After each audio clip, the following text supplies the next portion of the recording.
Hi friends, మా బాబు birthday evening mini vlog అన్నమాట. ఇది మేము బర్త్డే ఏమి గ్రాండ్ గా చేయలేదు. ఆ రోజు ఈవినింగ్ డిన్నర్ కి అయితే హోటల్కి వెళ్ళాం. మేము స్టార్టర్స్ కి చికెన్ లాలీపాప్స్ అయితే ఆర్డర్ పెట్టాం. నేను ఆ రోజు నాన్ వెజ్ తిననని నా కోసం ఫ్రైడ్ రైస్ పన్నీర్ కర్రీ అయితే ఆర్డర్ ఇచ్చాం. ఇంకా మిగిలిన వాళ్ళకి కావాల్సిన ఆర్డర్ ఇచ్చి తినేసాక బీచ్ కి అయితే వచ్చేసాం.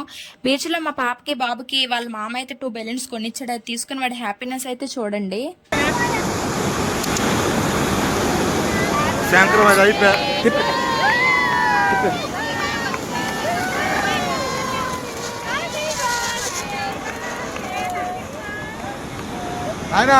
కేక్ కటింగ్ అయ్యాక మా తమ్ముడు అందరికి ఫుల్ గా కేక్ అయితే రాసేసాడు. లాస్ట్ టైం మా పాప బర్త్డే టైంలో కూడా సేమ్ ఇలానే చేశారు. అందుకని మేము ½ కేజీ కేక్ అయితే తీసుకున్నాం. ఎక్కువగా తీసుకుని వెళ్ళలేదు. కాసేపు బీచ్ లో కబడ్డీ ఆటలు అయితే ఆడుకున్నాం. చాలా హ్యాపీ అనిపించింది. మా బాబు బర్త్డే సింపుల్ గా అయినా హ్యాపీగా ఎంజాయ్ చేసాం. వీడియో నచ్చినట్లయితే లైక్ చేసి షేర్ చేసి సబ్స్క్రైబ్ చేసుకోండి అబ్బా. మా బాబుని బ్లెస్ చేస్తూ కామెంట్ అయితే చేయండి. Thank you for watching my channel.